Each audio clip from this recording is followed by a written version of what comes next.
It is THG News Today. Good morning, everyone. I am Mervyn Henley. It is Thursday, October 26th. And thanks to Carl & Sons for sponsoring the news. Let us go to St. Maarten and hear from Carl & Sons. Carl & Sons have been serving the people of St. Maarten for over 40 years. And the food and service get better and better. From early morning, customers flock to the bakery for their favorite sandwiches, cakes, pastries, you name it. First thing at mornings and last thing at afternoons, folks rush to Carl & Sons for simply the best. There are two locations, Coal Bay and on the Pondville. In Coal Bay, the opening hours are Monday to Friday from 6 a.m. to 6 p.m. On Saturdays, 6 a.m. to 5 p.m. And on Sundays, 6:30 a.m. to 10:30 a.m. and 2 p.m. to 5 p.m. Opening hours on the Pondville, Monday to Friday, 6:30 a.m. to 6 p.m. Saturday and Sunday, 6:30 a.m. to 1 p.m. We also cater for weddings, parties, special events, whatever the occasion. It's Carl & Sons. Our staff, we are always happy to serve you. Call us today, the Coal Bay location, 721-544-2462. That's 721-544-2462. Or in Phillipsburg, 721-543-1059. That's 721-543-1059. It's Carl & Sons Bakery. We are here to serve you.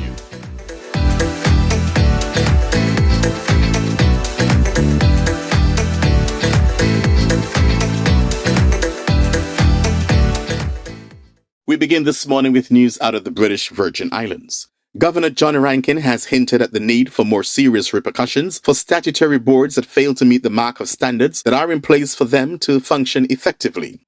In his most recent quarterly review of the implementation of the recommendations of the Commission of Inquiry report, Rankin said greater momentum is needed, with both ministers and the statutory boards taking ownership and responsibility for governance reform. Where boards fail to meet the basic standards of governance, there must be real consequences, the governor insisted. According to BVI News, the governor said this is especially true for the boards which are entrusted with significant public finances. He singled out the Festival and Fairs Committee as a glaring example of this delinquency. We have seen in the example of the Festival and Fairs Committee that despite the responsibility of the board to manage public funds, they have not met the legal requirement to submit audited accounts and annual reports since 2017, Rankin wrote in his report. Rankin described the absence of audited accounts as an indicator of poor financial management, giving rise to potential corruption, and said it must be taken seriously and remedied rapidly. Where boards are unable to cope with this responsibility, questions must be asked about their structures and memberships.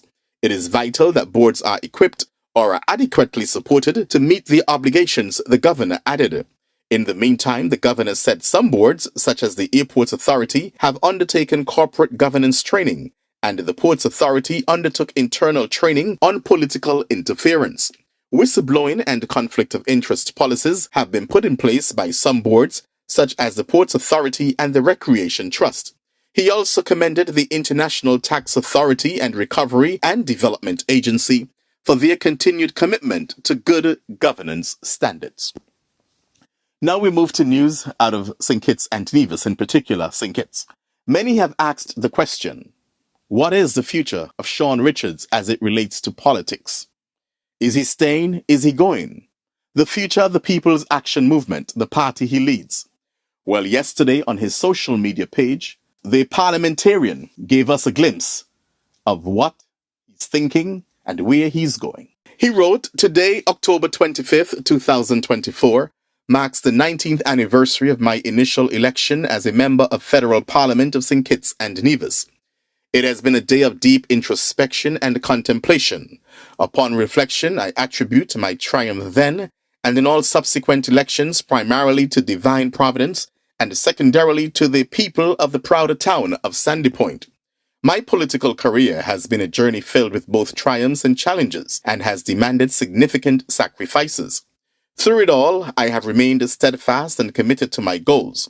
This journey has been a valuable learning experience, one which has taught me a great deal about myself, my supporters, and my detractors. As I reflect on the past 19 years, I also find myself contemplating my future in politics.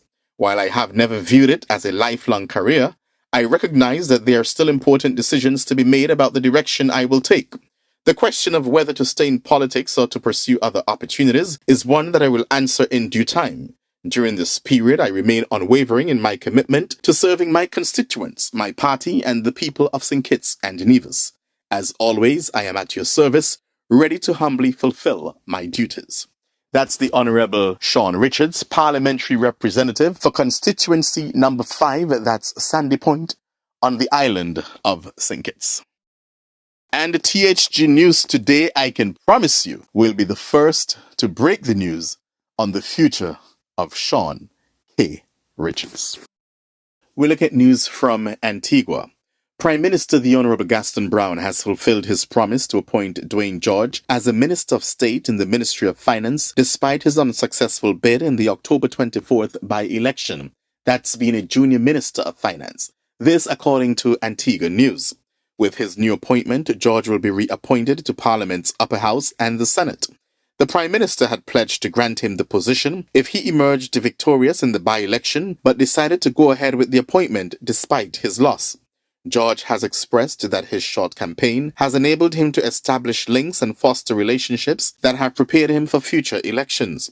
He is confident that given more time, his opponent, Kelvin Shuggy Simon, of the United Progressive Party, would have been unable to stand a chance. Wow. Congratulations to Mr. George. You are lucky and blessed. You lost an election one day and the next day you are appointed as Junior Minister of Finance in the office of the Prime Minister. Good for you. And finally, in our news this morning out of Phillipsburg, St. Maarten, the prosecutor's office has reached a settlement with Theo Heyliger in the Larimar dispossession case. Heyliger agreed to pay $5 million to the public prosecutor and waive rights and rental income of various immovable properties, according to the Daily Herald of St. Maarten. With this, Heyliger renounces assets obtained by him unlawfully, the prosecutor's office said. The Larimar investigation started on 2nd March 2017 and was conducted by the RST under the responsibility of the central team of the Attorney General's Office of Curacao, St. Maarten, Bonaire, St. Eustatius, and Saba. On 15th May 2020, Heyliger was sentenced by the Court of First Instance in the Larimar criminal case to 5 years imprisonment for accepting bribes and money laundering. Heyliger and the prosecution had appealed the verdict. At the same time as the criminal case, a criminal financial investigation was launched by the RST to determine whether the Larimar defendants had gained any illegally obtained benefit. This investigation revealed that Heyliger had indeed enriched himself by committing the offenses for which he was convicted. Therefore, the public prosecutor started a deprivation case against Heyliger. The $5 million Heyliger agreed to pay will go towards the Crime Prevention Fund, which is managed by Minister of Justice Anna Richardson. Opting for a settlement agreement avoids lengthy court proceedings for both parties, the prosecutor said. The dispossession case is closed with the reaching of this settlement, and the parties will request the Court of First Instance to declare the case closed on November 1st. On Wednesday morning, the prosecution and the defense informed the court that they no longer have an interest in continuing the appeal hearing of the Larimar and Catfish criminal cases. The court subsequently declared the public prosecutor inadmissible. The criminal cases against Heyliger are now closed and irrevocable. Heyliger will receive a summons to serve his prison sentence.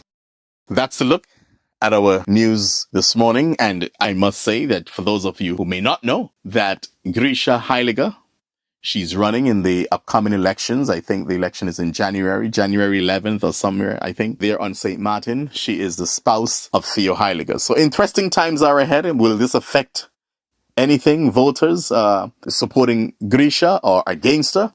We will find out soon enough in just a matter of months. But so many things are happening there on St. Maarten. Politically speaking, I'm telling you, it is crazy.